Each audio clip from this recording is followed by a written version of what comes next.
Welcome. Well, it's Friday, and you know what that means? That means it's news and review time. So, this is Dr. Rodney, and I am bringing you the news and review for week ending in June 7th, 2024. So, President Biden greenlights use of U.S. weapons within Russia for Ukraine war. Up until now, our weapons could only be used for defense. Now they can be used for aggression, and we can go into Russia. France and other countries are considering sending troops, which means we are bringing closer and closer to involving NATO within the Ukraine Russian war. First quarter GDP was revised down almost 45% this week, only netting 1.1% versus an original report of 4%. $900 million allocated to creating electric school buses through the federal government. Two-thirds of fourth graders could not read at a kindergarten level per the Literacy Association. Per the National Oceanic and Atmospheric Association, unprecedented ocean temperatures make this hurricane season especially dangerous. 4 to 7 major hurricanes and 4 to 6 direct U.S. impacts are predicted, with the average being 3 major storms and 4 impacts. This has insurers concerned, and if you've been paying any attention to the news and review, you know that especially in Florida and in parts of Texas, a lot of insurers have pulled out of wind damage, housing insurance, homeowners insurance, auto insurance, things like that, because of these storms and because of other different things. So this is going to hurt consumers, and it's going to actually potentially further chokehold the economy.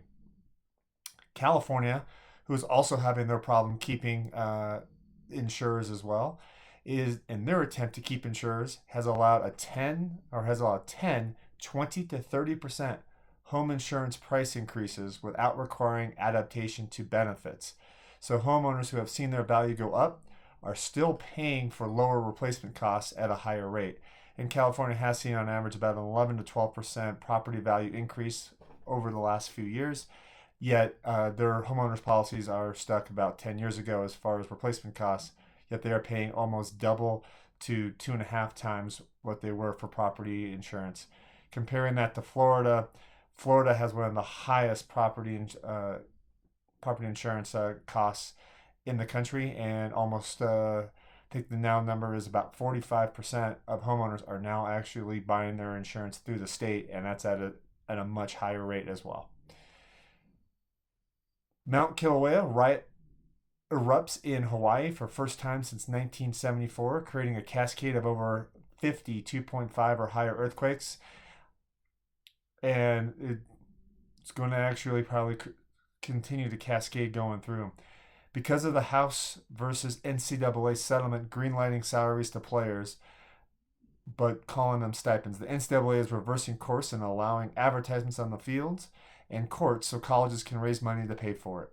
This is going to further divide the education gap, making colleges sport factories for the larger colleges and moving away from education priorities, but also eating out the income disparity between colleges and players.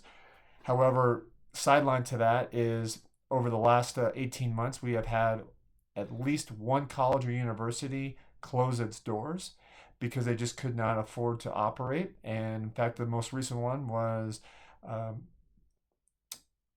in Birmingham, Georgia or Alabama Southern, which actually was made it to the Division III World Series of Baseball championship game, and then they have lost, unfortunately. But they have actually shuttered their doors, and so all those players are going to be looking elsewhere. So you're going to see a little bit more of disparity there between colleges also. Team USA pulls off an upset win over Pakistan. Now, I had to let that hang there for a second because when is a USA a win over Pakistan? Well, in the Cricket World Championships that are being held in Dallas, Texas. This puts USA 2-0 in the tournament.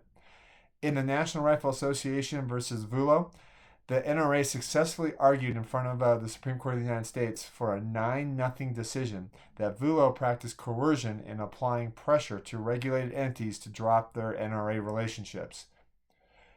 In Biden's D-Day speech, marking the 80-year anniversary, making it sound more like a campaign speech on foreign soil, he warned and argued against isolationism and the threat that it has in the world, making a slip-up stating isolationism is a threat now just as much as it was 8 years ago when he meant 80.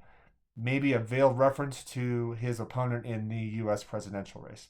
And then Houthi rebels detain and capture 9 UN envoys in an escalation in their conflict. Well, that was the news and review. I hope you have a great day.